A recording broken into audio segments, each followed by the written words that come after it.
আজ আমি শেয়ার করব আপনাদের সাথে আমার দুটো খুব পছন্দের মহারাষ্ট্রিয়ান রেসিপি, যেটা আপনারাও ট্রাই করে দেখতে পারেন অ্যাজ এ সাইড ডিশ যখন কোনো বেশি রান্না করতে ইচ্ছে করবে না তখন। ভিডিও ভালো লাগলে ভিডিওকে শেয়ার করবেন, লাইক করবেন এবং সাবস্ক্রাইব করে আমার সাথে থাকবেন, এটুকু আশা নিয়ে আজকের রেসিপি শুরু করব। এটা এমন একটা দারুণ রেসিপি, কিন্তু করতে 5 মিনিটের বেশি সময় লাগে না। আপনারা একবার ট্রাই করে দেখতে পারেন এই মহারাষ্ট্রিয়ান রেসিপিটা, যার নাম হচ্ছে মহারাষ্ট্রিয়ান থেচা আর মহারাষ্ট্রিয়ান থেচা রায়তা। তো চলুন দেখে নিই আজকের এই রেসিপিটা, যেটা একদম সিম্পল বাট দারুণ খেতে।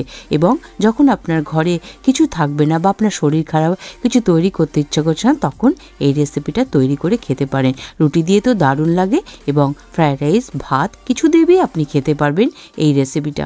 তো তার জন্য দেখতে পাচ্ছেন আমি নিয়ে নিয়েছি কতগুলো রসুন, যে রসুনগুলো একটু ছিলে রেডি করে নেব, তারপর যাব নেক্সট স্টেপে। তো এই রেসিপিতে রসুন কিন্তু মাস্ট, কিন্তু যারা রসুন খান না কি করবেন, তারা রসুন ছাড়া অবশ্যই বানাতে পারেন, কিন্তু রসুন ছাড়া বানালে এই থেচা, যেটা মহারাষ্ট্রিয়ান রেসিপি, সেটা কিন্তু সেই ধরনের স্বাদ দেয় না। তাই বলবো যারা রসুন না খান তারা বানিয়ে দেখতে পারেন অবশ্যই একবার। আমি কোনোদিন দেখিনি, আমি এটা খেয়েছি যখন আমার বোম্বেতে হাজবেন্ডের পোস্টিং ছিল, তখন দারুণ লাগে খেতে। ওরা ভীষণ ঝাল করে খায়, তো আমি একটু কম ঝাল করে বানাবো। আপনারা ঝাল বেশি করে যদি খান তাহলে বানিয়ে নিতে পারেন একটু বেশি ঝাল করে। চলুন রান্নার কাজে চলে এসেছি, আমি তাওয়া গরম করে নিলাম। তো এই রেসিপিটা কিন্তু মাস্ট বি লোহার তাওয়াতে করতে হবে, তবে আসল স্বাদটা, অথেন্টিক স্বাদটা পাবেন। তাওয়া গরম হয়ে গেলে এমনি শুধু খোলাতে আমি কাঁচা বাদাম দিয়ে দিলাম, সেটাকে একটু ড্রাই রোস্ট করে নেব। এটাকে ড্রাই রোস্ট করতে হবে মিডিয়াম টু লো আছে, খুব সাবধানে করবে যাতে পুড়ে না যায়। হালকা হালকা ব্রাউন রং চলে আসবে, ততক্ষণ পর্যন্ত আস্তে আস্তে এটাকে রোস্ট করে নেবে। রোস্ট করে এটাকে তুলে নেব। তারপর একটু ঠান্ডা হলে কি করব, এটা ছিলকাটা হাত দিয়ে একটু দোড়া দেবেন, ছিলকাগুলো উঠে যাবে। আর যদি মনে হয় আমি করব না, ছিলকা শুদ্ধও করতে পারেন, কোনো অসুবিধা নেই। আমি 2 রকমভাবেই বলে দিলাম। এবার বাদামটা নামিয়ে নেওয়ার পর দিয়ে দিলাম 1.5 চামচ মতো তেল। একটু বেশি তেল দেবেন, খেতে খুব ভালো লাগবে, কারণ এটা একটা দারুণ টেস্টি রেসিপি। তো যে কোনো টেস্টি রেসিপিতে দেখবেন একটু যদি চাটনি টাইপের হয় বা মশলা টাইপের হয়, একটু বেশি তেল দিলে খুব ভালো লাগে। তো তারপর দিয়ে দিলাম কয়েকটা কাঁচা লঙ্কা, একটু জাস্ট রাফলি ভেঙে দিয়ে দিয়েছি। এটা একটু ভাজা হয়ে গেলে, হালকা ভাজা হয়ে গেলে আমাদের রেডি করা রসুনটা দিয়ে দিলাম। রসুনটা কিন্তু আমি ধুয়ে নিয়েছিলাম ছেলার পর। তারপর রসুনটা যখন একটু হালকা ভাজা হতে দেবেন, যদি মনে হয় আপনার আঁচটা খুব বেশি, তাহলে আঁচটা কিন্তু একটু কমিয়ে দেবেন, পুড়ে যেতে দেবেন না। জাস্ট এর মধ্যে একটা ব্রাউন স্পট আসতে হবে, পুড়ে গেলে কিন্তু চলবে না, তাহলে এ থেচার টেস্টটা নষ্ট হয়ে যাবে। দেখুন একটু নুন দিয়ে দিলাম, ভীষণ ছিট করছিল, আর নুন দরকার, নুনও দিয়ে দিলাম। এবার দিয়ে দিলাম একটুখানি জিরে। তো জিরেটা কিন্তু শেষেই দেবেন, না হলে জিরেটা প্রথমে দিলে পুড়ে যাবে, আর পুড়ে গেলে খেতে ভালো লাগবে না। তাই জিরেটা, রসুন আর লঙ্কাটা একটু ভাজা হওয়ার পর দিলাম। তারপর এই যে এইভাবে হাতটা দিয়ে কচলে আমি বাদামের এগুলো ফেলে দেবো, চোকাগুলো, আর বাদামটা এর মধ্যে ইউজ করব। তো চোকাগুলো যতক্ষণ ঠান্ডা না হবে ততক্ষণ তো করা যাবে, তাই আমি পরে করলাম। চলুন দেখুন আমি ভাজা মতো করে নিয়েছি। আমি রিকোয়েস্ট করব একবার এই থেচা রেসিপিটা করে দেখতে পারেন, 5 মিনিটের মধ্যে তৈরি হয়ে যায়।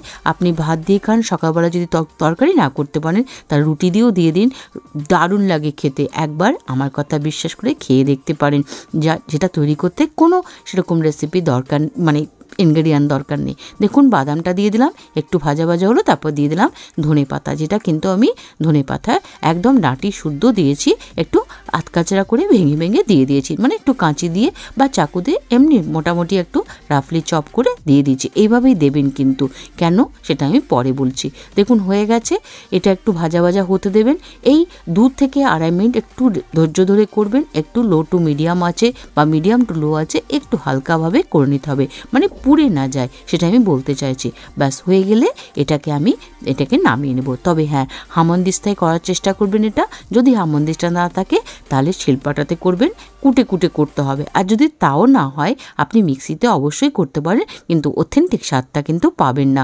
হামনদিস্তা বা শিলপাটাতে এমনি নোড়া দিয়ে কুটে এটার যে আসল স্বাদটা সেটা কিন্তু বের করতে হবে। এক কথাতে এটাকে কুটে তৈরি করতে হবে, একটা থেচা, থেতলে করা, যেটা মহারাষ্ট্রিয়ান ভাষায় বলা হয় থেচা। তাই জন্যই এটার নাম হচ্ছে থেচা, যেটা আমরা বাংলায় থ্যাতলা করা বলি, ওরা মারাঠিতে বলে থেচা, থ্যাতলা।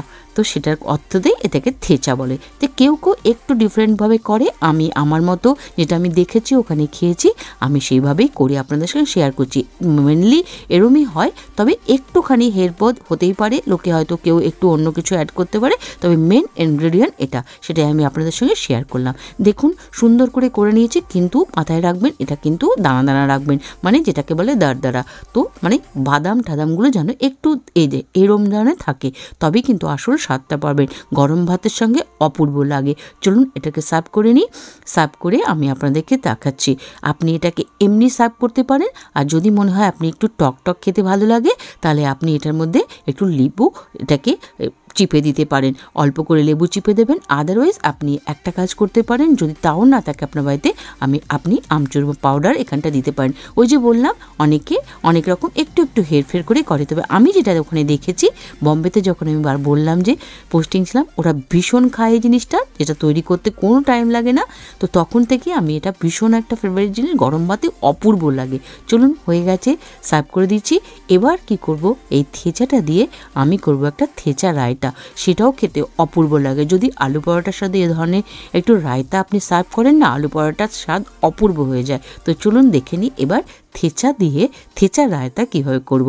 তো আমি আবারও বলছি, এই 5 মিনিটের রেসিপি, যেটার জন্য কোনো সেরকম ইনগ্রেডিয়েন্ট চাই না, যেটা আমাদের বাড়িতে মোস্টলি থাকে, একবার ট্রাই করে দেখতে পারেন। তো চলুন দেখে নিই এবার থেচার সাথে থেচা রায়তা কিভাবে করি। যে রায়তা আপনি দেখুন, আমি এটাকে নিয়ে এবার সাইডে করে দিই। এবার আমি একটু দই এটাকে একটু পাতলা করে নিয়েছি, কারণ দই আপনি মানে একদম ঠিক দই অবশ্যই রায়তায় খাবেন না, একটু পাতলা করে নেব। আর এটাকে একটু মিক্স করে নেব মিক্সার দিয়ে। তো কেননা আপনি যদি আরও পাতলা রায়তা খেতে চান আর একটু জল মিশিয়ে নেবেন। তো আমি যেরকম খাবো আমার বাড়িতে সেরকম আমি তৈরি করে নিলাম। চলুন আর কিছুই না, এটার সাথে কি করেছি, একটু টমেটো, একটু পেঁয়াজ, একটু শসা আমি ছোট ছোট করে কেটে রেখে দিয়েছি। ভিডিওটা যাতে লং না হয় তার জন্য এগুলো কেটে রেখে দিয়েছি। এগুলো এমন কিছুই না, সবাই কাটতে জানেন, তো কেটে এভাবে রেডি করে নেবেন। আরও ছোটো ছোটো যদি আপনার ইচ্ছা হয় আপনি আরও ছোটো ছোটো করে কেটে রেডি করে নিতে পারেন। এর সাথে আপনি বুঁদিও দিতে পারেন, মানে ড্রাই বুঁদি যে পাওয়া যায় বাজারে কিনতে, সেটাও দিতে পারেন। তো আমার কাছে আজকে ছিল না, তো আমি সেটা দিলাম না। আমি টমেটো, পেঁয়াজ আর শসা দিয়ে করলাম, দারুণ লাগে খেতে। এর সঙ্গে মিক্স করব কি, একটুখানি ব্ল্যাক সল্ট, মানে বিট নুন যেটাকে বলে। তো লবণটা একটু মাথায় রেখে করবেন, কারণ থেচাতেও আমরা লবণ দিয়েছি, কেন কি থেচা এর সাথে যাবে। তারপর একবার এর থেকে থেচা থেকে আমি কিছুটা নিয়ে এর সাথে মিক্স করে দেব। মিক্স করে দিয়ে আপনি একবার এটা যে সকালবেলা আপনি যে বললাম, যদি আপনি ফ্রাইড রাইসের সঙ্গে সার্ভ করতে পারেন তো স্বাদ দারুণ লাগবে খেতে, একটা অন্য ধরনের স্বাদ। তা না হলে যদি আলু পরোটা বা যে কোনো স্টাফ পরোটার সাথেও সার্ভ করতে পারেন, বা এমনিও যে কোনো পরোটার সাথে সার্ভ করতে পারেন। এবার কি করব, ওই যে বললাম বুঁদি যদি না থাকে কি করবেন, একদম খাওয়ার সময় গিয়ে কি করবেন, বাড়িতে এমনি আমাদের সেও থাকে, এই ধরনের মোটা ধরনের সেও একটু হলে ভালো হয়। তো জাস্ট খাওয়ার সময় এরম করে ওপর থেকে স্প্রিঙ্কল করে দিন সার্ভ। দেখবেন আপনার গেস্ট যদি বাড়িতে থাকে, বা এমনি স্পেশাল সানডের দিনও যদি আপনি এরম করে কোনো ফ্রাইড রাইস বানিয়েছেন বা বিরিয়ানি বানিয়েছেন, এরম একটা থেচা রায়তা আপনি দিয়ে দেন, বা সাথে একটু থেচা দিয়ে দেন, দারুণ লাগবে খেতে। বিশ্বাস করুন, একবার করে খেয়ে দেখবেন, তখন আমাকে বলবেন কমেন্ট করে যে কীরকম লাগলো। অবশ্যই আমাকে একটু কিন্তু কমেন্ট করে জানাবেন এই ধরনের রেসিপি আপনারা কি আগে কোনোদিন ট্রাই করেছেন। যদি ট্রাই না করে থাকেন রিকোয়েস্ট করবো একবার ট্রাই করতে। আর চ্যানেলে যদি নতুন হন চ্যানেলকে সাবস্ক্রাইব করে আমার সাথে থাকবেন এরকম টেস্টি স্যাম্পল রেসিপির জন্য। দেখা হবে নেক্সট ভিডিওতে। খুব ভালো থাকবেন, সুস্থ থাকবেন, বাই।